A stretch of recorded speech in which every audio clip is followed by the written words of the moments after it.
Welcome everyone. So pleased to see people here in person and also welcome to our online audience. Thank you for joining us.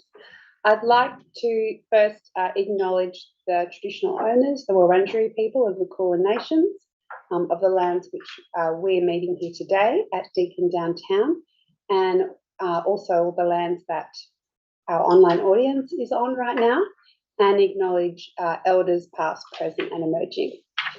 My name's Emma Covell. I'm Professor of Anthropology here at Deakin and have been involved in the Science and Society Network since its inception. The Science and Society Network fosters science, interdisciplinary research across the social sciences and sciences that try and focus on facing the really big problems that our globe is facing, and our region and our country. And today we are really pleased to bring you Dr. Fallon Mody, who's from the Department of History and Philosophy of Science and the Meta-Melb Research Group at the University of Melbourne. So I'm going to introduce Fallon and then ask her to come and give a talk for around 35 minutes or so.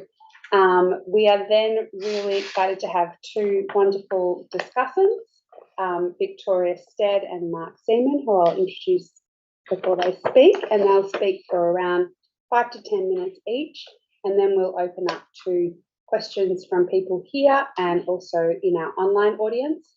And you can use the chat there on the YouTube page. Hopefully you've already said hello to everyone on the chat. But do introduce yourself and say where you are and who you are, and so we can have a lively in-person and also some online conversation. Also, we are on Twitter or X.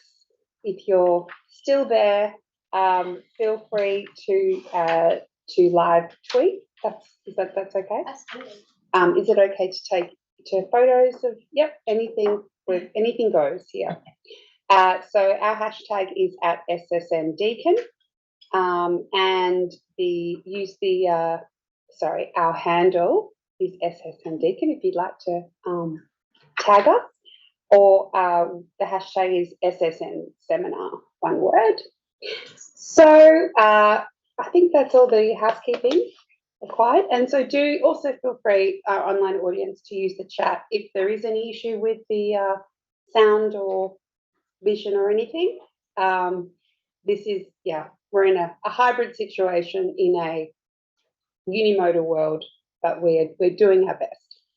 So Fallon Mody is a research fellow at the Meta-Melbourne Group, as I described, and the History and Philosophy of Science program at Melbourne Uni. Over the last 5 years, she's worked on the replicates project with Fiona Feidler, who's also here. Lovely to see you. And her background is an interdisciplinary qualitative researcher. Her PhD work was on understanding post-war medical migration in historical perspective, and she's worked on a number of mixed methods projects with the Centre for Biosecurity Risk Analysis, applying qualitative research tools to inform policy initiatives in partnership with Australia's Federal Department of Agriculture and Water Resources. Prior to her PhD, Fallon worked as a science communicator for close to a decade, including managing the Medicines for Children project at the Royal College of Paediatrics and Child Health in the UK, and managing all STEM outreach programs for the University of Melbourne. Fallon is a founding member of the Association for Interdisciplinary Metaresearch and Open Science, and was recently elected Vice President.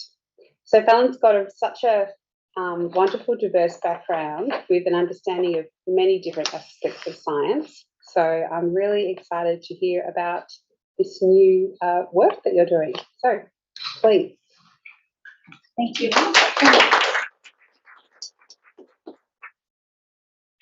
All right.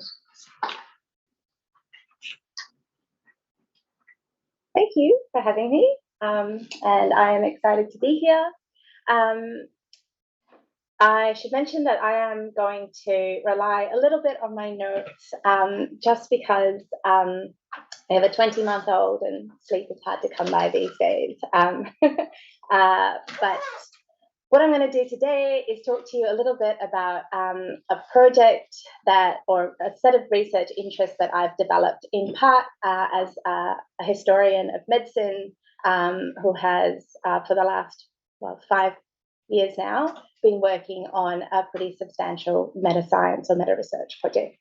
So what I'm going to do is talk about the SCORE program and the replicates project as part of the SCORE program.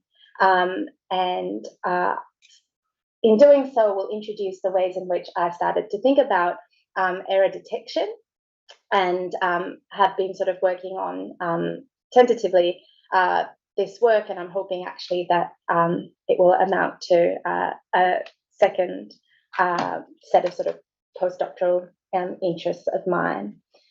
Okay, so both of these parts, both SCORE and replicates, as well as my interest in error detection, share in common a starting point, and that's namely the emergence of what people commonly refer to as the replication crisis. All right. And so the replication crisis, for those of you who aren't familiar with it, refers to sort of this widespread realization that a growing number of scientific disciplines are facing, where sort of starting around the early 2000s, where swathes of studies, including many canonical claims in any given discipline, were not holding up to this foundational tenet of scientific inquiry, and that is that they be replicable. So what I mean by that was that good faith attempts to replicate reported methods and analysis of a study failed to find the same sort of reported results for a number of interconnected reasons, ranging from poor research design to muddled statistics to what we refer to as a set of questionable research practices, such as p-hacking or cherry-picking your results, and in some cases to outright fraud.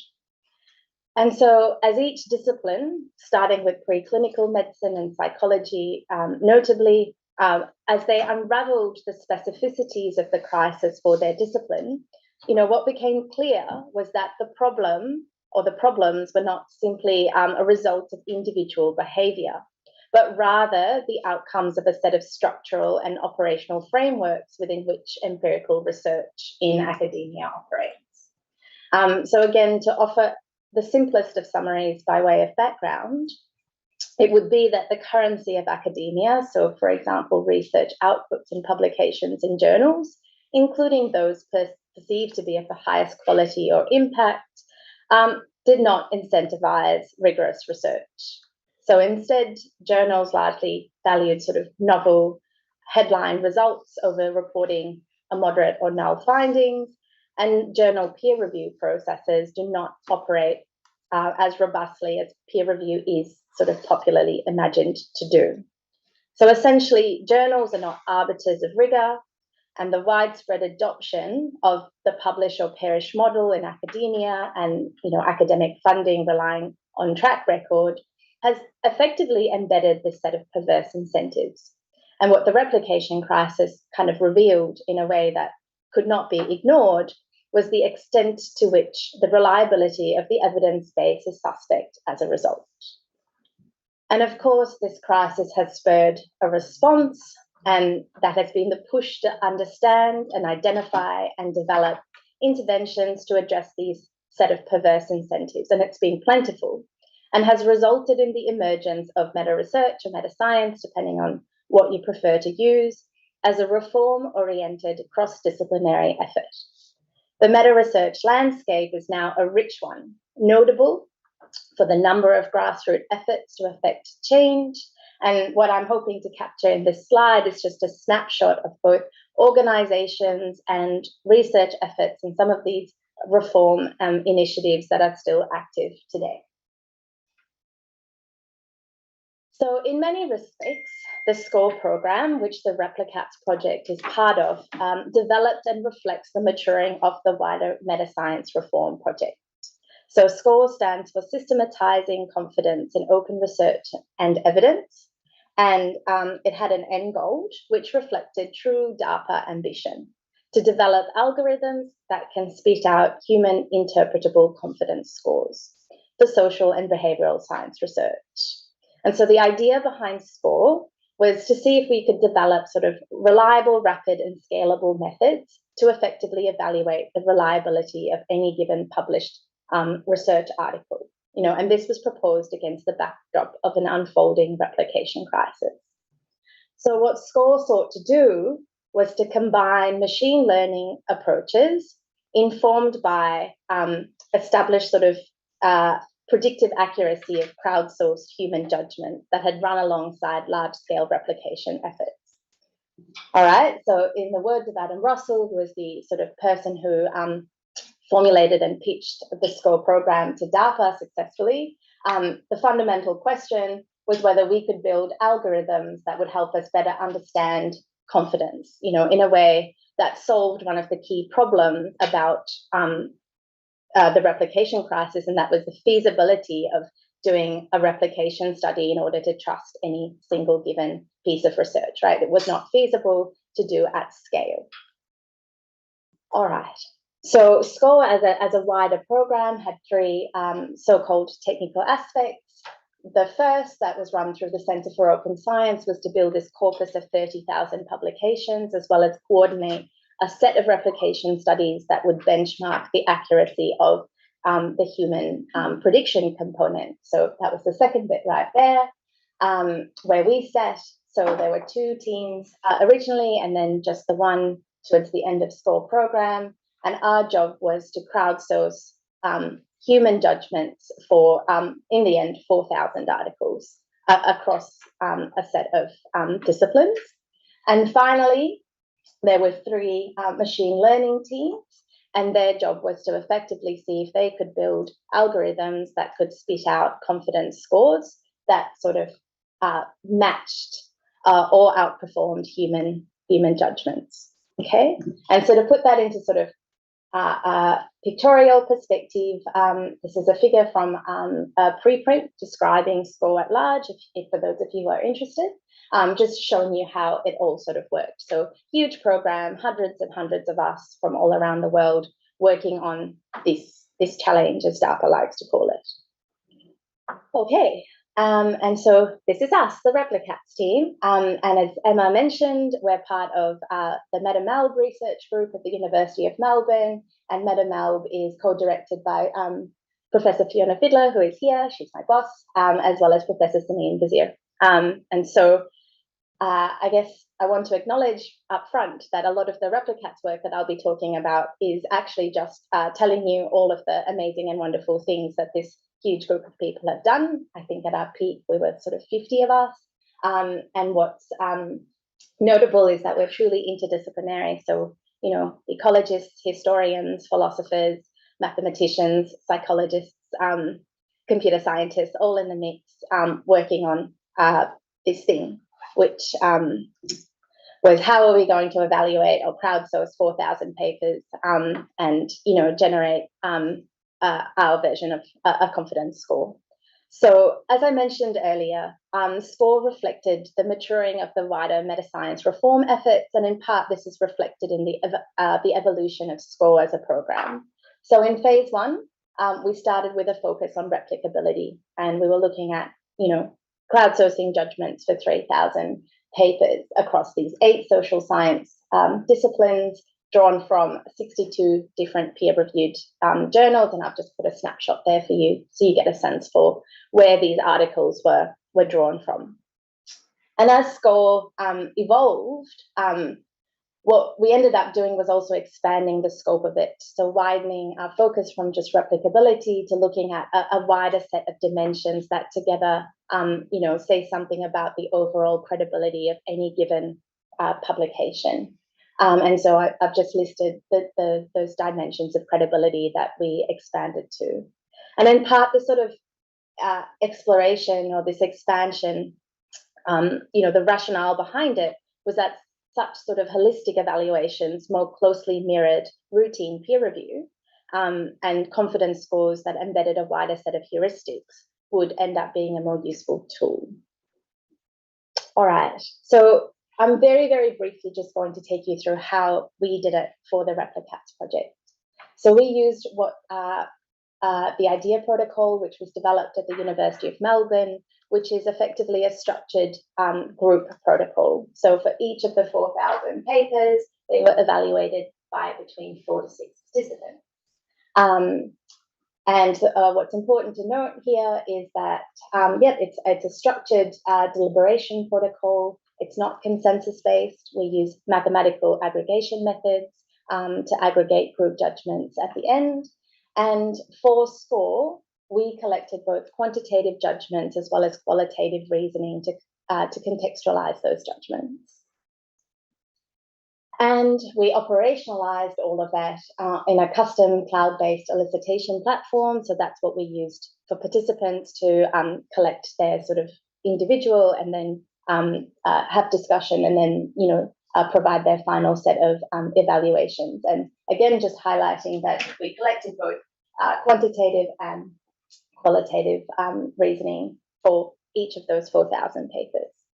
There's lots more, obviously, to say about this, but we can talk about it more in questions for folks who are interested. So how did we actually go about, or how did we do? Well, over the span of SCORE and the 2 phases of SCORE, we recruited over 1,200 researchers spread across 46 different countries, spread across a lot of domain expertise listed here. And it was these diverse groups of individuals that we used through predominantly workshops, and then through the pandemic, virtual workshops to crowdsource these evaluations. So a pretty phenomenal and impressive effort on the part of our participant pool, many of whom came back to repeatedly do our workshops. And as I mentioned, we did not rely on consensus. A whole group of people in the Replicats project team aggregated these best estimates from the group using a variety of aggregation methods to effectively generate the confidence scores for all of these 4,000 articles. And it's just worth mentioning here that in the middle, what you see were a whole bunch of methods that basically were weighted by proxies that indicated expertise or a particular kind of predictive accuracy. And in part, some of the reasoning data that we collected and we interrogated using both top-down and bottom-up thematic analyses to develop a codebook. In part, some of that reasoning was used to inform some of these weighted aggregation methods as well. But it's worth noting that we have amassed a kind of incredible data set. There's over 60,000. I'm pretty sure there's more individual reasons that our participants gave us to contextualize the evaluations for each of these articles. So huge data sets. And I'm just going to give you here, given the audience, a snapshot of the type of reasoning that we collected and the ways in which it was coded, right? So we have someone here who's talking about an article that they think looks sketchy. And as you can see, there's richness to this qualitative data that we received and the ways in which it was coded and has been used to inform the development of our confidence scores. And again, for anyone who's interested, we'll absolutely be able to talk about this a little bit more during questions if it comes up. So there's lots and lots to say about core Replicats work and the results, of course. But I want to get to the second bit, which is the stuff that I've been working on, which is the error detection component. So it's not unreasonable to recast Replicats work, coupled even with the replication markets for the first 3,000 articles, as one of the largest and most systematic post-publication error detection efforts undertaken. So in making judgments about the replicability and later the overall credibility of these 4,000 research articles, it was clear, and I hope you saw that from the snapshot of our reasoning analysis, that participants used a wide range of heuristics and concepts when making and informing these judgments. And they identified the entire gamut of problems that was reflected in the wider, replication crisis. Things like p-hacking and cherry picking and harking, so hypothesizing after results are known. They talked about, statistical practices. They talked about conceptual errors in design and operationalization. It was an extremely rich, it is an extremely rich data set. And while I'm not able to formally sort of report on our results yet for a number of reasons, I am able to say that preliminary benchmarking against the replication studies conducted by the Centre for Open Science had human groups showing between 65 to 70% accuracy in terms of their judgments. And this compared to the AI teams who were sort of closer to the 50% mark, so a little bit closer to chance. So humans were still outperforming AI coming out of school. And so what this graph is showing you is the distribution of group judgments from our reason-weighted aggregation methods. So just giving you a sense for, here are these 3,900 papers and where did our groups end up sitting, right? And what you can see is this clustering around the sort of 0.6, 0.75, kind of giving you this sense for, well, actually, that's a pretty high degree of confidence, right, in our evidence base. But then, of course, you can sort of take the glass half empty look at it, and this is what I want to focus on, right? So there's 20% of papers here with a score of 0.5 or less. And what that's saying is that, groups of participants evaluating these papers are at best uncertain about the content or the reliability of any given paper, or at worst have actually identified, a problem or particular sets of problems and errors in this evidence base. And the question, right, is does 1 out of every 5 paper have an error? And if this is representative of the wider kind of sets of fields that we're looking at, well, to my mind, that's a pretty scary thing. I find that terrifying. And so, to kind of give our data and the ways in which I've been thinking about it a bit of additional context, then you look at sort of the rate of retractions, right? So this is a figure from Retraction Watch, just sort of tracking retractions as a sort of additional point of view. So our data is just a systematic collection of judgments, but retractions, which are so incredibly difficult to achieve, gives us a powerful reason to take our findings seriously, if you like. So in 2022, there were 4,600 retractions.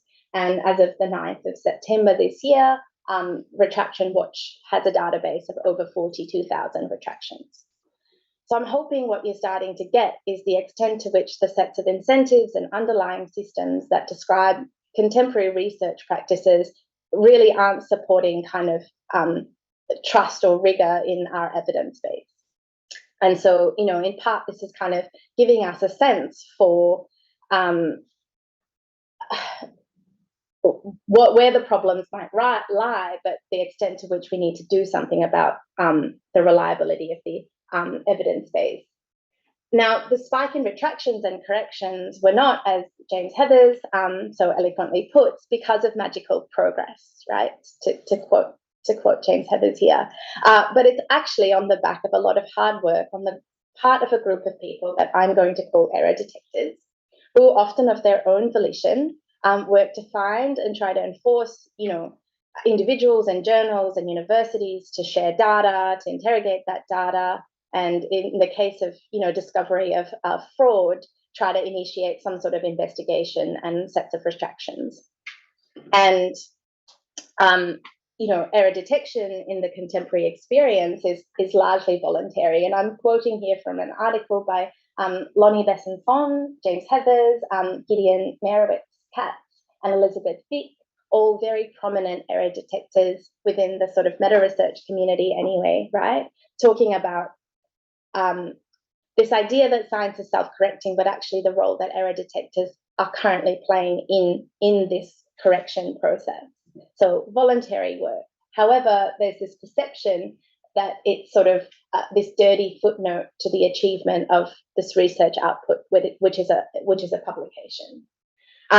There are, in fact, no formal career benefits for the people who do error detection work. And if anything, they often face substantial retaliation. This, in part, often takes the form of this kind of name calling. So I've put up a sort of a list here of the various ways in which error detectors have been talked about and responded to on the back of their work. And as you can see, it's quite a kind of formidable sets of opposition. And in some cases, in the case of sort of high-profile fraud cases, the people who have done the error detecting are facing sort of defamation charges, right, or litigation charges. And so it was this kind of exposure to these contemporary issues and this emerging scholarship coming out of the reform movement, starting from 2019 when I started with replicates and onwards, and this exposure from meta-science symposiums and AMOS conferences that really got me wondering about error detection. Because I was like, well, how can we understand this? And I remember thinking to myself, well, I'm in history and philosophy of science. I remember studying error. We talk about error all the time. So I went looking. So yeah, I should mention that this has been slow and punctuated in terms of my sort of, passing of the literature, punctuated in fact by replicates, which, has been an enormous undertaking. Then there was the pandemic, and then I had a baby. And, so here's what I found. The scholarship on error was indeed large, but it's also actually incredibly focused. So if I were to characterize this focus, it would be to say that it's dominated by one kind of this broad sort of exploration or taxonomies of error, if you like, and then two, by studies that explore this idea of the functional role of errors in experimental research. So what I'm going to do is show you some illustrative examples here. So the first is Yuta Shikore's work. And, here Shikore is responding to what she sees as a deficit in the literature at the time she was writing in 2005. Namely, she found that few scholars have considered this epistemic role of error as being a productive one, right? And she talks about it here. So this fundamental epistemological problem of error has rarely been directly addressed. And her argument is that error is an integral part of scientific practice, and we need to understand how it functions in knowledge generation in the sciences. Farrell and Hooker extend Shikore's work in this idea of this functional role of error, and here they put forward a self-directed anticipative learning account of science to factor in what they argue is a unique feature of scientific research. So they say this explicit, organized practice of this anticipative function that is, unique to science, and it's the fact that it embodies error. Yeah, to them, error is ubiquitous, and so they see this discovery of error and this success of correcting error as part of this, this idea, this central bootstrap driving scientific progress. And so finally, in 2009, there was this edited volume by Jura Hon, Yuta Shikore, and Friedrich Steinle. And this kind of gives you a sense for that other half of this sort of error literature, if you like. In Going Amiss, they develop a really nuanced nomenclature that captures this idea of going amiss in experimental research, where they argue that study of failures and errors and pitfalls and mistakes, again, shed light on the way knowledge is pursued and generated. All right, so this is all incredibly solid, fantastic, phenomenal scholarship. I find it really interesting. But for the purpose of my talk, I want to focus on this pattern that I keep encountering, right? So Shikore, errors are uncovered and it helps make science reliable. For Ellen Hooker, error is discovered and it constitutes this bootstrap of scientific progress. Hon and Shikore and Steinle, failures are successfully identified and it serves as an analytic tool. Right? In all of this, error is presented like something, error detection is presented as this thing that's routine, that everybody does. It's presented as taken for granted. But clearly now, if you go back to me talking about the contemporary experiences of error detectors within, the last kind of 15 to 20 years, it's clear that this is not a ubiquitous activity. It's clear that it's active, it's deliberate, and post-publication error rates are huge, right? And error detection is this active slog. It's marginal, it's unpaid. Everyone says, yep, it's great to do, but no one seems to want to do it. And if you do it, you kind of have this really strange kind of figuring in academia writ large. So here I'm going, well, this isn't making sense to me. Anyhow, I found myself teaching history of nature for the first time as a winter intensive, and it was a wonderful experience, but relevant in this context because one of the lectures talked about the sociobiology wars. So in 1975, when Edward Wilson published this book, Sociobiology, he proposed that human behavior was largely genetically determined. And, you know, this harked back to kind of social Darwinism, and in still a very much post-war world, had a lot of people who, notably Stephen Jay Gould and Richard Lewontin, who responded with, bitter public kind of repudiation of this idea that we should be talking about genetically determined human behavior. Now, Ulrika Segestrale studied in depth the sociobiology wars, and it's relevant here because in reading her work to teach it to students, I was struck by this analogy or this sets of metaphors that she used, right? She talked about planters, so people who want to produce useful knowledge, and weeders, people who want to weed out bad knowledge.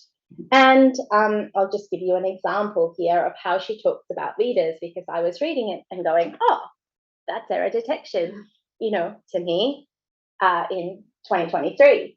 So she talks about weeders being regarded as, their duty to forcefully debunk what they saw as bad science in fields often far from their own, and they're self-appointed, right? And in reading kind of critical reflections about Segestrale's work, I came across John Dupre's review, and I think he makes points that are very compatible with my own critical reflection of this work, which is that one might think here planting and weeding are important and necessary aspects of science, but Segestrale pretty clearly sees planting as the more reputable activity and the normal activity of science, and regards these weeders as this eccentric minority. And in doing so, I agree, in having read a lot of her work, I agree that she does position error detectors as marginal and eccentric actors in scientific inquiry. And in doing so, she also appears to position error detection as such too.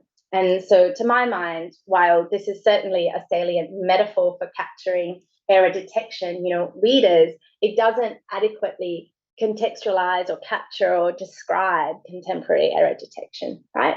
I'm just trying to give you guys a sense for where I'm coming from.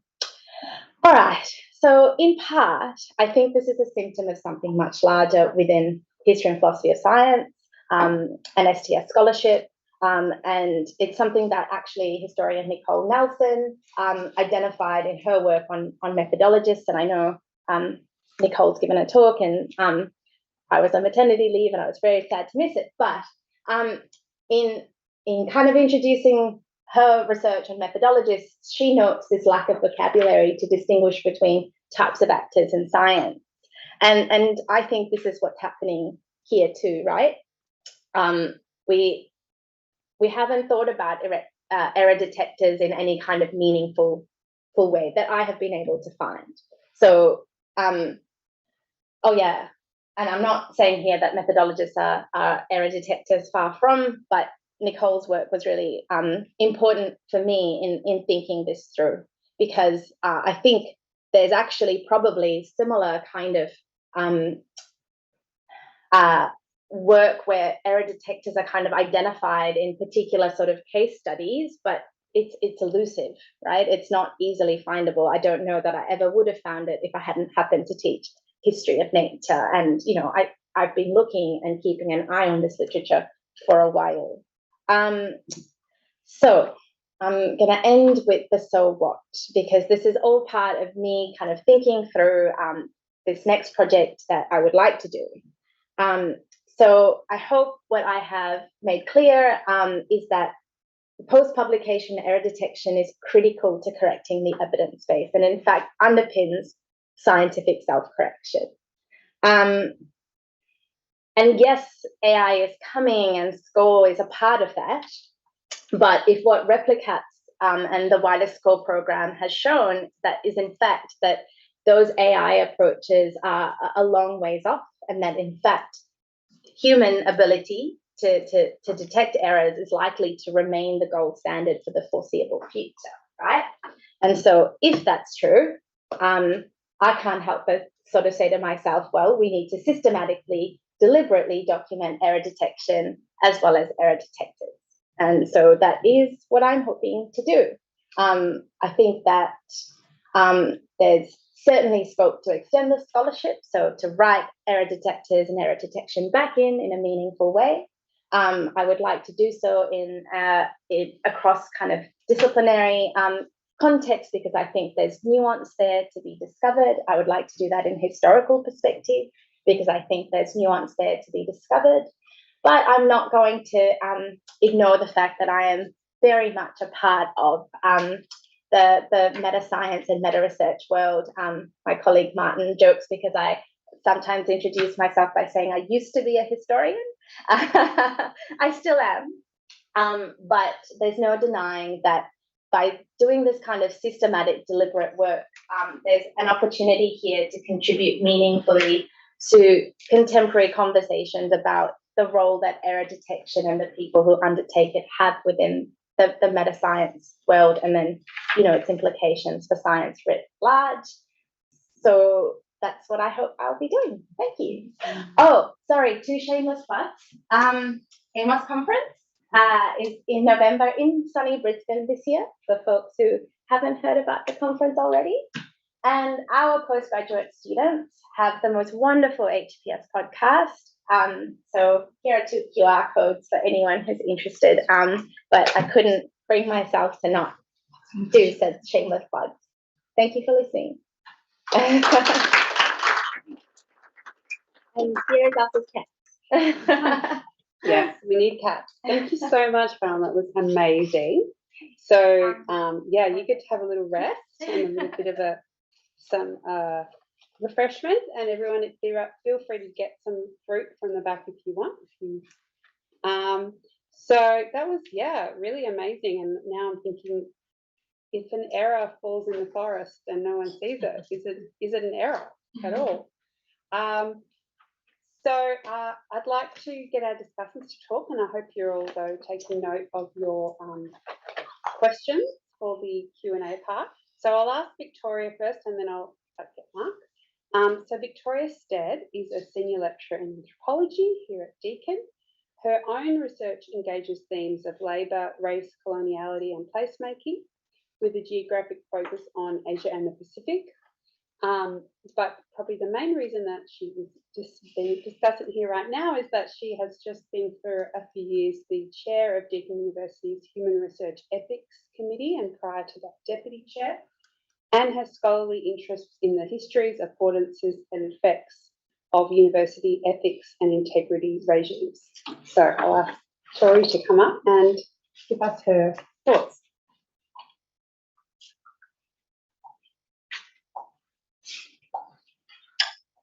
Oh, okay.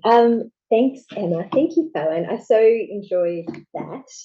And look, as Emma mentioned, so I'm an anthropologist, and I'm just going to reiterate that again by way of a kind of disclaimer. So my comfort zone is very much at the soft kind of end of the sciences, and the soft, almost mushy end of the sciences. So but as Emma also kind of alluded to, I do have kind of some experience in this kind of space of research ethics and integrity. And so I think the idea here is that might in some way equip me to have something hopefully of interest to say in response to your really terrific paper and this really fascinating work that you are kind of laying out for us.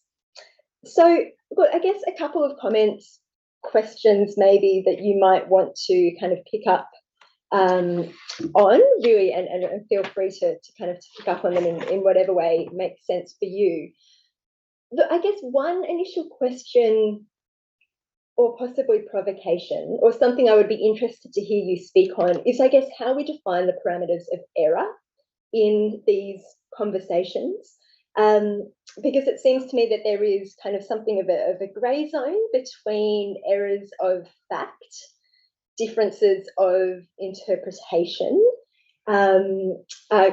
possibly questionable methodological practices, for example, and there is, it was interesting for me, actually, that so much of the work you were talking about was oriented towards the social sciences, where I think, like we play in those grey zones a lot, actually. So I would be interested to know whether something like Replicate, for example, I guess kind of where it drew the parameters of how it thought of as error, and thus kind of error checking. And do those grey zones matter, actually, for these conversations? And if so, kind of what do we owe them, I guess, and what does that mean for how we think about kind of processes of knowledge creation and formation? A second kind of area of comment to which you may wish to respond, I guess, is to think about the relationship between institutions and the current kind of conditions of university institutions particularly, and the current conditions of journals and publishing, because I also wonder if sometimes those spaces pull in slightly different directions in relation to the pressures that they impart on the research process. I think it's been kind of observed. Well, I mean, first, I guess just to note that you've made the point, and you made it in the abstract, and I think have shown in your paper really very compellingly that error detection is quite key to trust. And I'm interested in this idea of trust, right? Because it's also been quite widely observed that, say, in relation to research ethics and integrity processes, these things unfold in an institutional context that arguably places, where universities as institutions are placing less and less trust in researchers, and there are kind of increasing kind of processes or increasing weight put on risk mitigation, risk aversion, increasing emphasis on compliance cultures and so on within university institutions. And those things, I think, can actually have quite kind of conservative effects on scholarship in ways that maybe even push in or pull in different directions to the kind of the journal publishing world's fetishizing of novelty and innovation. And they often, I think, increasingly within the university sector, we see kind of forms of like what the anthropologist Marilyn Strathern described as anticipatory audit, and kind of cultures within universities and institutions that can actually be really quite punitive. So it also strikes me that we've got something interesting there where kind of academic-led error detection is arguably happening less and less, or less and less supported, but forms of more kind of techno-managerial, institutional, kind of more punitive kind of governance of researchers is perhaps being amped up. So they're fairly rambling comments, but I guess perhaps if there was a question, it would be, what do you see kind of the role of institutions in this piece? What should institutions be doing? What should they perhaps not be doing? Where does that kind of university institutional space sit vis-a-vis this space of publishing?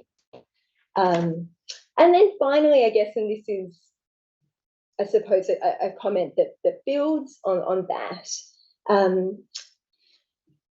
but it strikes me, and this is, as an anthropologist, I think it's about more or less everything, but it strikes me that part of what you're describing is kind of questions around culture, and kind of the cultures of research and the cultures of intellectual inquiry. And these things are, again, kind of being pushed and pulled in different directions at the moment, I think. But, academia it is work that we do in relation to others. I think at its best, it's work that we do in a kind of community, including kind of community over time.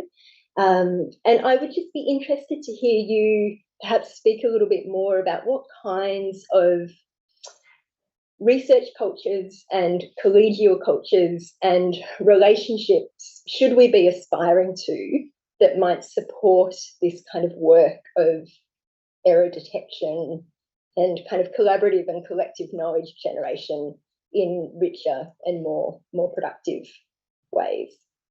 So they're my comments. Thank you, Tori. Awesome. Yeah, it's a very compelling vision of, well, and horrifying of like journals on the one hand with their, as you were talking about, perverse incentives, and then universities on the other side just trying to proliferate risk management approaches to being able to say they didn't do anything wrong rather than actually try and do the right thing. And then peer review, which is actually the key to everything, is just completely falling by the wayside in the middle. So with that depressing thought, Mark Seaman is going to just sort this all out for us. Mark is on the ground making science. He's a bioinformatician with over 10 years' experience in the analysis of genomics data. His PhD was in plant molecular genetics, and his postdoc was on the applications of next-generation sequencing in human epigenetics of complex diseases. And until recently, he was lecturer and senior lecturer in biotechnology and bioinformatics here at Deakin, teaching these topics and leading a successful independent research group in computational biology. So, Mark, please.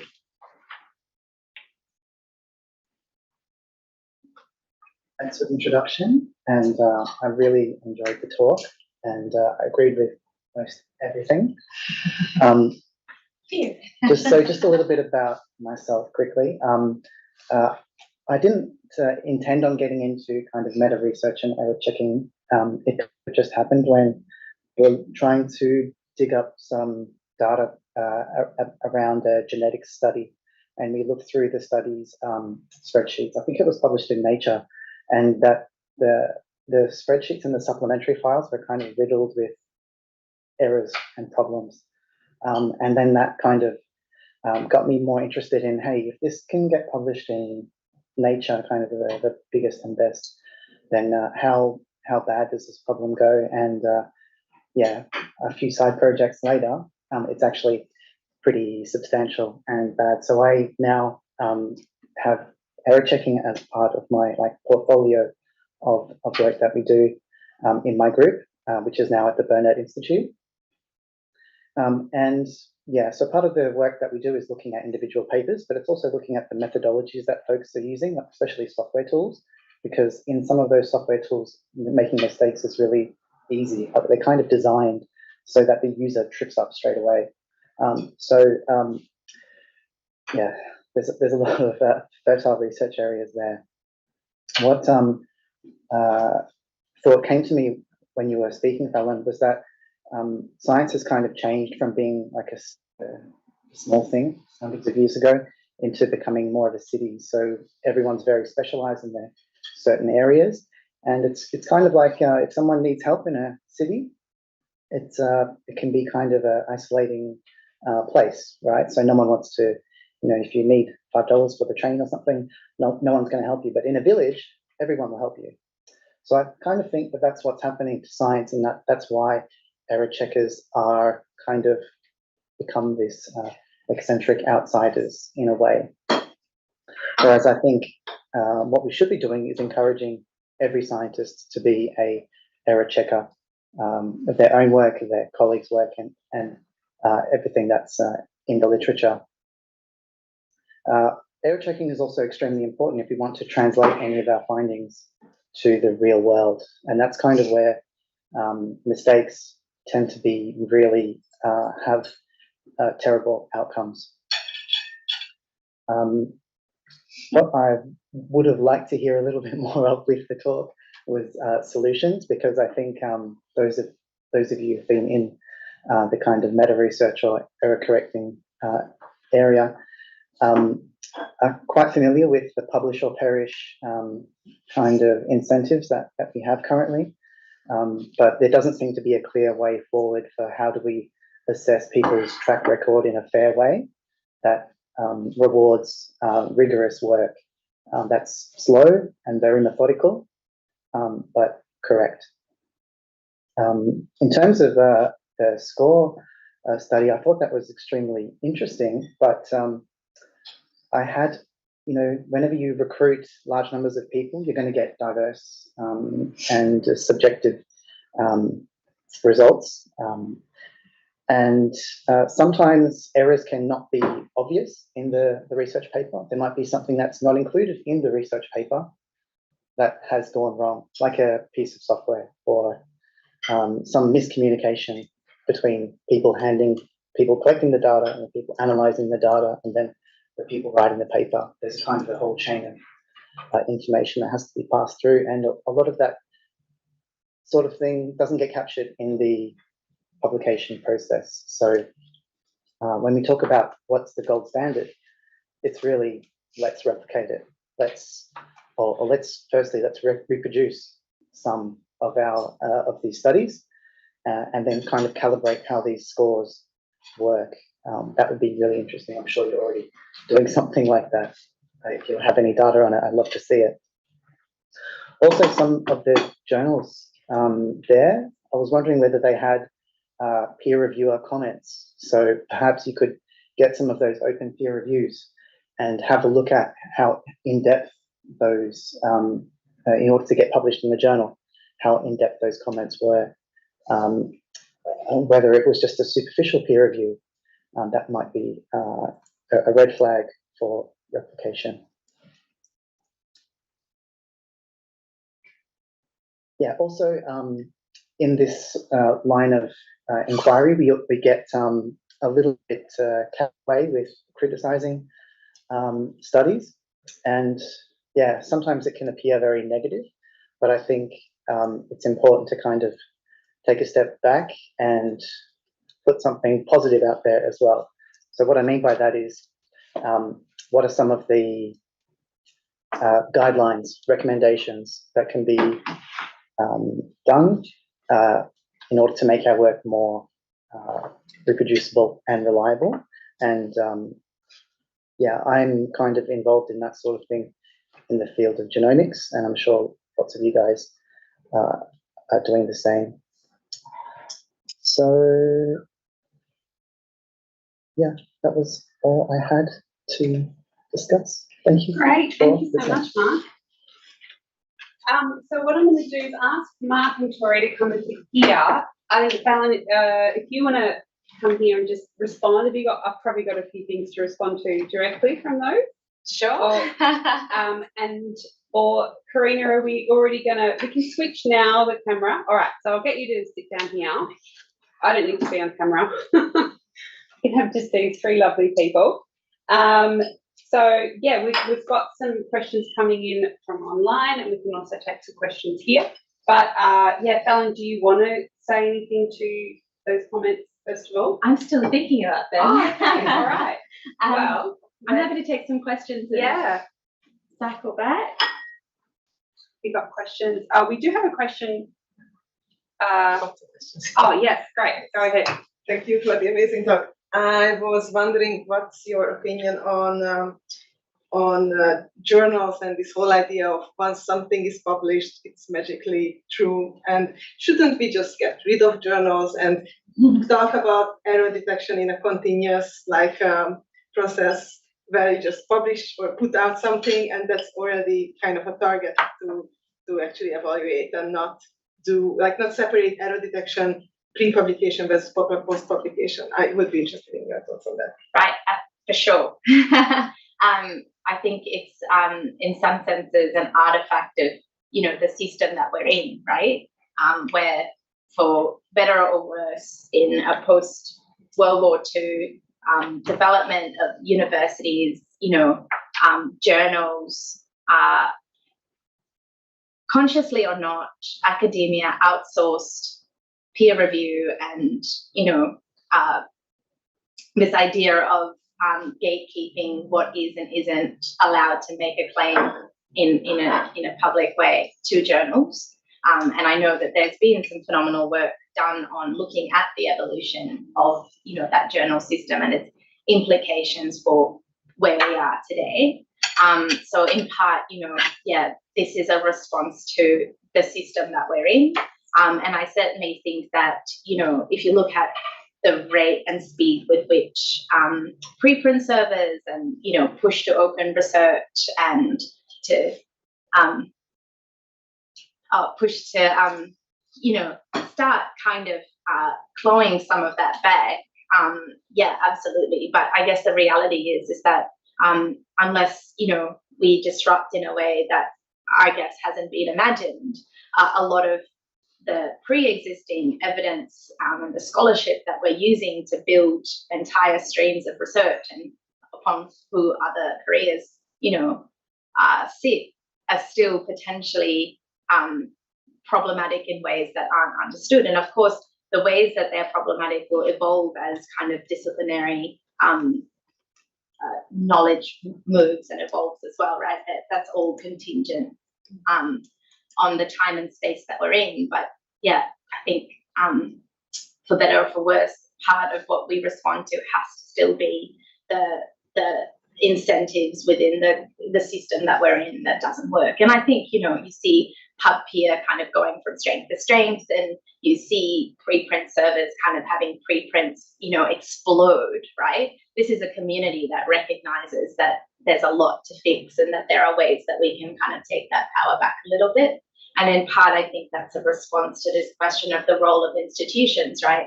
I mean, speaking just from an Australian context, it was an absolute dogfight to get preprints recognised as a legitimate research output for ARC applications, right? So we're talking about, making this democratic, opening research up, but then we're talking about institutions and powerful funding bodies who will not recognise the legitimacy of that. So, I am an early career researcher, and my track record is, for better or for worse, what I'm judged against, right? When I write an annual performance review or a triennial review, they want to know what journals I've published in. Like, it's still currency. The currency is still there, and I feel like universities could probably do more to fix it. I think that there's some degree of recognition that integrity and oversight is required. And I know that folks like David Bowe have been talking about a National Office of Research Integrity, but you look over at the US and, it's a minefield in terms of what it means to find fraud. So that's taking out all of this grey about error, right? If your data is fraudulent, the claims you're making, surely, even if they are true in other ways, you have committed fraud, and yet it's so incredibly difficult to do anything about it. That to me speaks to institutional frameworks that are still playing catch up to the realities of what it is and the ways in which academia has either allowed itself to develop or has, been taken there. Sorry, very long, semi kind of answering those bits. So just to follow up, in terms of solutions, Mark, is so a preprint's a solution? Does it kind of extend the peer review process? Because I suppose, people in your specific research community will read it and they'll just email you and tell you what you got wrong. Yeah, so as Fallon says, preprint articles are exploding, but post-publication peer review is not doing anything. You see very little, but less than 1% of articles on bioRxiv, for example, would have some criticism or even a recommendation attached to it. So no, there's no progress in that area. And I think that's due to the incentives. So what's the incentive for it as the academic to write an open post-publication peer review? There's none. So things have to change at multiple levels. So we have to value peer review to make it better. seems pretty obvious. So we do have an online question, and then we're going to go to Fiona. Do you want to read it out in your big voice? I can happily read it out. We have a great question from Peter Mays from the ANU School of Psychology, who says, this is for you, Fallon. What do you see as the key differences and complementarities between methodologists and error detectors in constructing social sciences as cumulative? Oh, that's an excellent question. There's certainly complementarities there, but I think the key difference to my mind, and this is perhaps not a satisfying answer because it's going to be a simple one, is that the core end goal for methodologists isn't necessarily about correcting the record in the way that error detectors set out to do so when they find one, right? Methodologists, in some respect, are still interested in it because it's about positioning and it's about the development of a discipline within its kind of context and trends. So,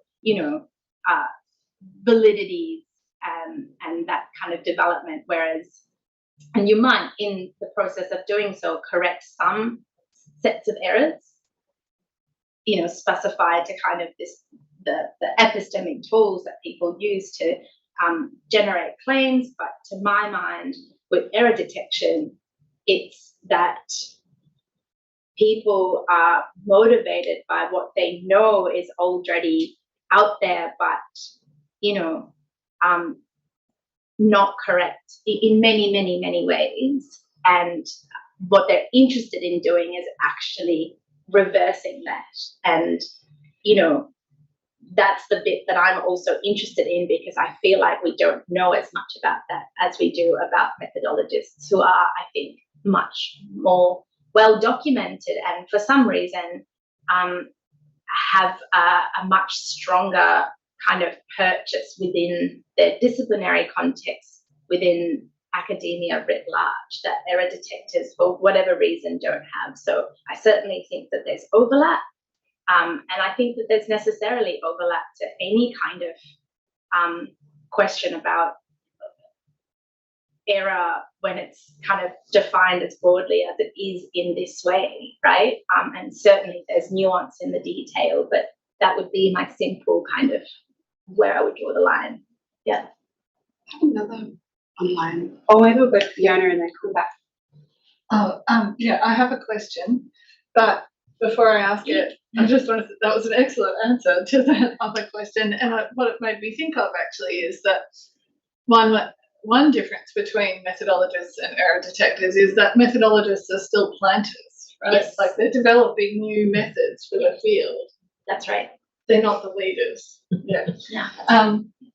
But that's not what I was going to say. I was going to say something else. Oh, which was about actually going back to your very first comment, Victoria, about what, where's the grey area, what's an error?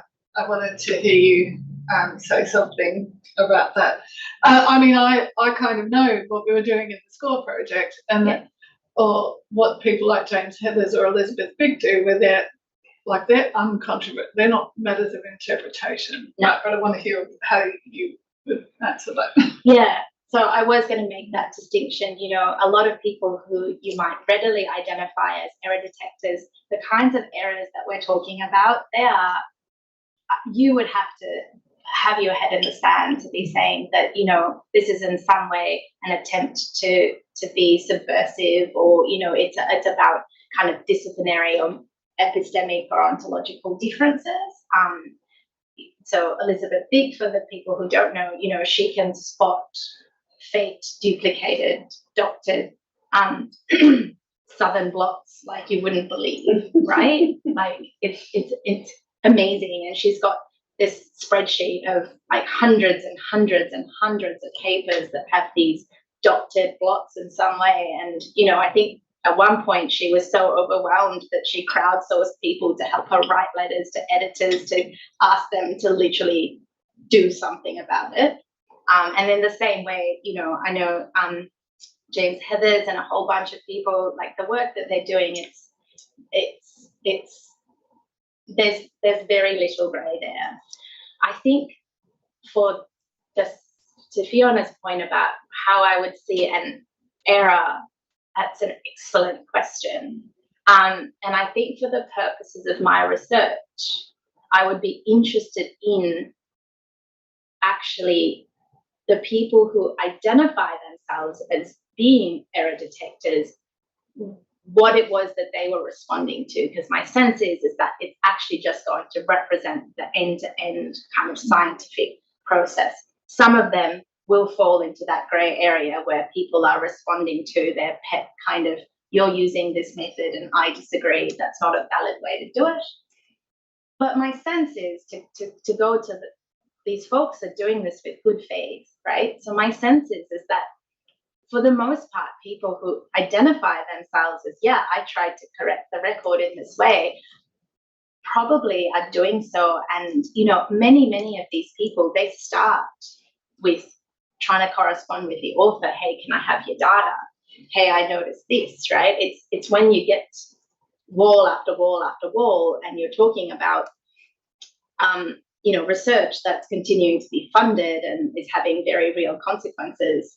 So COVID was, really like highlighted how important this was. I feel like, that balance of what the error was I feel like if you were evaluating that in good faith, you'd be like, yeah, all right. To be really simple about it, we need to do something about it.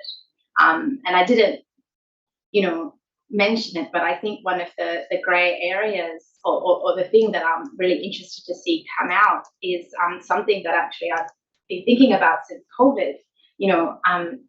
It turned out that it was a historian and a particle physicist who'd spent the better part of 20-something years trying to make this argument about coronaviruses, having airborne transmission. And it took archival work by a historian to corroborate what these physicists were saying, that, it was actually a shonky citation from the 1950s that had just been perpetuated until it literally had life or death consequences. That was, to me, in like one case study highlighted, yeah, we need to do more about this, right? Because this is the world that we live in and people are making extremely real, tangible decisions on the back of evidence that we're putting myself in the position of general public are led to believe is, as robust as it gets. Yeah. Sorry, that was a really long response. I'm really sorry. It's an important question. And so you got our... Yep, I've got another one from Isabella Bauer from Adelaide, saying, I'm aware of disciplines like law where evidence might be a speech. You want to see one? So she's asking, should our track record just be peer review of the credibility / robustness of what we contribute to knowledge? Oh. So that sounds like what the ERA, the Excellence in Research in Australia, was maybe trying to do. To have peer review as the measure of a discipline within a university. But yeah, I don't know, to be honest. I think I'd have to think about it a little bit more. Sorry, I'm terrible with coming up with responses on the spot. But yeah, let me think about it. Yeah. I've got Martin. I'm sorry. And then, yes, Martin. Yeah, sorry. So yeah, Martin, still a historian as well as a researcher. I'm going to be terrible, right? Because I'll give you time to think about. Because I'm going to make just a comment and then a second comment with the hint of a question before getting to my question. I just wanted to comment on Mark's observation about the role of expertise in error detection, because it's really fascinating. Like, it's a really interesting question. We know from various kinds of forecasting work, like through the Super Forecasters project of years ago, that some of these kinds of questions can be done by anyone, or the skills to do that are not obvious from qualifications or experience or anything. One of the best people I understand that came through that Super Forecasters tournament was literally living in a trailer park, having dropped out of high school. Yet they could forecast world events better than just about anyone on this planet, better than Harvard professors in IR and so forth. So we know that there are some kinds of questions that are not characterised by expertise, just some kind of general level of bullshit detection is good enough, is what you need.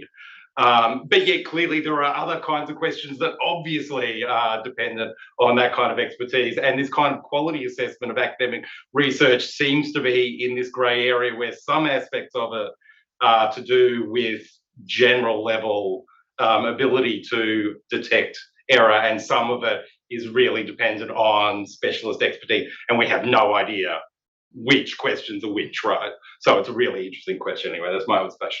I wanted to also comment on that issue of errors, right? Because we do know that, we would all recognise things as being errors, regardless of whether we're talking about fact or interpretation or at the soft end or at the hard end of science. I mean, so, just take really gross level examples as a historian, thinking about, sort of judging things in terms of the future presentism would be regarded as an error.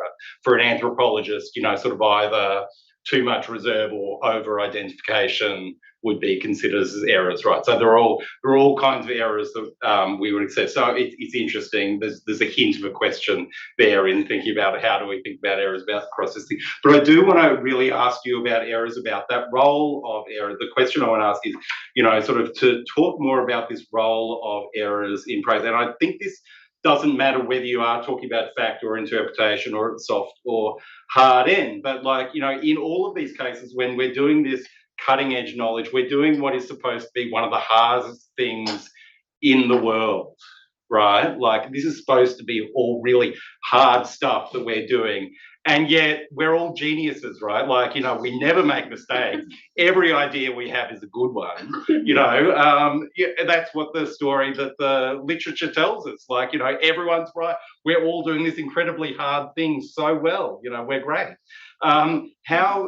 How is it possible that we can build a culture where error detection of any kind is possible until we get to the point where we can acknowledge that most of what we do in our daily work is wrong or stupid or, sort of not a great idea? Yeah. I think I very much agree with you, Martin, where I think, I absolutely agree. I think the literature talking about how critical and in some senses ubiquitous error is, and it is incredibly valuable. And I do think that in part to answer part of Mark's question is, well, where to? And it is exactly that. It is, we are talking about cultural and social change. It's actually, error is incredibly important. Failure, going amiss, however you want to characterize it, it absolutely has a critical part to play. And I think if we try to behave as, researchers in a way that attempts to never make an error, I don't think you're going to be doing good research, right? That's not the point. I think the point is that, we have to find ways where we foster cultures and we don't let it get to the point that we have let it get to, where we're identifying those errors in some situations because we're literally being forced to, not because it's part of a kind of collegial culture, to borrow from Victoria, where, this is part of what we're helping each other to do. Like, we're villages rather than cities, to borrow. I just agree. That might not be satisfying, but I think the answer is there. Can I just jump in quickly? I mean, I think it's such an interesting conversation, and I loved your response there. But to me, it does, I guess, reiterate that the merit and perhaps the need to be distinguishing between error and fraud. Like, I think if we're going to make a space that is safe for error and for risk taking and genuine innovation as an intrinsic part of academic work, then we need to be able to think about error in ways that aren't quite so slippy slidey into actually just bad practice, bad faith, kind of fraudulent behaviour. Because they're very, very different things, actually. And originally, in thinking through kind of the ends of my project, I wasn't going to touch fraud, because I think that actually the more interesting stuff is in error, simple mistakes that, unfortunately or not, in the career of generating that claim and publishing those results, nobody picked up. And before it gets to peer review, it often gets to peers, right? Yes. Supervisors, colleagues, conference presentations, there's something there. Like, all along the way, it's been sitting there and no one's engaged enough, or someone's been too polite, whatever it is. Like, it's being allowed to get too far, and that's I think, for me, the more interesting stuff. I think fraud is just black and white to me. It's interesting things to think through, but I'm more interested in the grey. And just to take it into an anthropological example, a fairly famous one where Margaret Mead wrote Coming of Age in Samoa, and then about the adolescence and the kind of what we think of from a kind of normative Western idea of the sexualization of young people. And then I don't want to speak because I haven't read all the literature very closely on this, but basically the young people in Samoa have said, oh, we were just making it up. We were just telling her what we thought she wanted to hear, or we were having fun. So I suppose it's, you could think about that as error, or, misrepresentation, or complete misreading of a colonial dynamic of this various ways. There's lots of literature on, what do we make of that error, and was it an error at all? So I suppose that might be I don't think it's really super relevant to what you're doing is so important, but it's kind of interesting to think about how errors are, interpreted very, very differently within different knowledge traditions. Yeah. Oh, is this a comment on the comment? Yeah. Sorry. Go, Fiona, and then we'll go to Rad. Yeah, I think this idea of what whether you should have known or not, or whether the error is intentional or something, is really interesting, because I feel like that's changing over time as well. So these sorts of questionable research practices that Fallon was talking about, p-hacking, cherry picking, they're things that people have been doing for a long time, and they've kind of known they were wrong, but they didn't know how. I forget who said this, one of you might know, that we used to think they were wrong like jaywalking. No, now we know they're wrong like grand theft or something. So at what point in that knowledge do you stop doing that? It seems to determine whether you are on the right side of error, or whether you've slipped over into something that is more like fraud or misconduct. So and it's becoming, I think, less and less acceptable for people to say, oh, I didn't realise when I was cherry picking, I didn't know. That's harder now than it was. That's a harder line to run than it was 10 years ago. And so I think, the line between error and fraud is not only blurry, but it's moving all the time too. Yeah, I agree. I think there was a... Oh, yeah, right. I have two very quick things. One thing is not quick because it's about the nature of science, and I was just thinking of like a paradigm shift. So when you come, because so many things that were seen as true and were judged to be true then turned out to be actually not true. So how do you, as a historian, how do you deal with that in terms of error classification? And I think there's a lot about the nature of science which many people have alluded to, and how error fits into the scientific process or the process of knowledge making. But more practically, I was just thinking, when a paper gets retracted, or what happens to it? Because I'm just thinking about all the databases from which it might not actually get withdrawn, because they'll still be sitting there, and other people doing meta-analysis or various ways of will not know that has been retracted. So in a sense, after all the effort that goes into detecting the error, is it actually going to be removed? And what is the process? Well, the answer to the second part is rather depressing. Yeah. I think thoughts. I'm pretty sure the answer is actually what happens is people keep citing that study.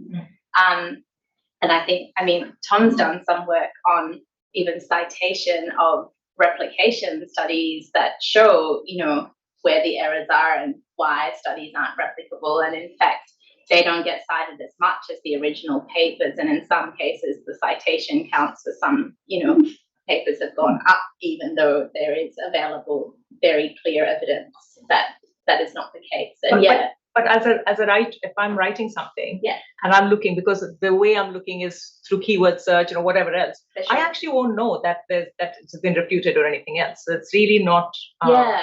There's a few groups of people who have tried to apply machine learning tools to actually help with the findability of the most contemporary kind of status of a given paper. And I'm thinking here of Cite and other kind of AI powered tools that effectively help with that kind of searching. You have to know that it exists to use it. And so in part, the success of some of these tools that have been developed is actually not a question of how good the tool is, but actually how well the tool is socialized. I mean, we've been talking about maybe trying to do something, where we actually are funded to monitor the health and the transparency of published research, essentially to address that thing of actually once it's out there, it's artifact, it's there, and you have to be on top of it in a way that isn't intuitive to you. And again, that's it. Those aren't problems of those are social. I think that's about socialization of how to go about changing what is your normal sets of practices. When I remember sitting in Fiona's office and she said, "Have you heard about the replication crisis?" I just submitted my PhD and I said, no. Fallon then did research in very different ways, even to Fallon now, because I know better, right? To Fiona's point. And my thing was more about material erasure. You can't actually erase a database, even if the No, that's right. No, that's absolutely right. And perhaps it's okay that it remains there as long as it's very, very clear what the status of that that piece of evidence is. And in part, some of this is digital linking. We live in a world where I think the solutions to that are a lot more tractable than, say, even 20 years ago. Yep. And then to your first question about error classification, in part, at least for me, if I ever get to do this work in full and I think about going back and finding people, historically who might have considered themselves or identify as doing error detection, in some senses, I guess I'm not so worried about classifying the error as being right or wrong in so much as I'm interested in this idea of the evolution of these cultures of error detection and the experiences of the people who tried to do it, right? They might actually have been completely misguided and off. That doesn't change what it might reveal about this process of how we got there. So I am sidestepping, devolving into trying to classify errors to go, well, we should trust this person. Because in part, what I think is that it's important just to understand, well, what were your experiences, because that's what we keep sidestepping. We keep going back to, how do we classify this error? Is that person right or wrong? And that's important to a degree, when your career or your publication is at stake. But if we are largely agreeing that this is work that we need to understand in all of its ugliness, right? Then to some extent, it's a question for someone else who's interested in the classification of those errors, but it's still important to capture, I think. And this is, I think, partly where we keep ending up with not studying this, because we get sidetracked by perhaps the more interesting question, which is, about the error itself. or about the fraud itself. And, you know, I guess I'm just trying to fix this tiny little thing over here, and yeah, everyone else can help. yeah. I hope that sort of answers your question. Karina? Yeah, just a quick one, which is that, I mean, Zotero, I don't know if anyone uses Zotero, but Zotero has a solve to this problem, which is that a few years ago there was a controversial anthropology paper that was retracted, and then you got a red alert on Zotero saying this was Google retracted. Scholar does it as well. And Scholar also does it. Yeah. And it is a question about like responsibilization, right? So like referencing software. And I was just thinking like exactly Google Scholar seemed like places that you could really ask to help with that infrastructure at least. So there's like an interesting change in materiality. And thinking about like where accountability for utilizing those tools sits, like is that at the level of the individual academic? Is it actually, do we need to be imposing an expectation on journals that actually they're undertaking these kind of processes, you know, that actually if there are tools that they can be going through to check, have papers been subject to retractions, for example? You know, like who actually has the responsibility for that? In part, that's the grain. Yeah, absolutely. Yeah, because we hope when people are citing retracted papers, they're citing them to say, this paper was retracted, citation, but probably not. Thank you so much, everyone. That was such an exciting discussion. Just can you talk about our next seminar? Yes. In your conclusion. Well, yes, our next seminar, before we finish this one, is next week, actually. Same time, same place. Yeah. Different topic. Yeah. We have Ben Haggerty, who we're going to be launching his book called The Made Up State, about citizenship and transgender people in Indonesia. Thinking that off the top of my head. I haven't got it in front of me, but I've got it right. I have Benjamin, nothing. Oh, please. Sorry, we have another great, I think this audience might be interested, Tommaso Venturini and Anders Block. Presenting their book on controversy mapping, which has a lot to do with critical data and critical data infrastructures. And that will be an online-only event, which if you sign up to our SSN newsletter, you can find out more. It's the 5th of October. To follow us on X or to sign up for our newsletter if you're not already there. So can we just say thank you to Fallon and to Martin for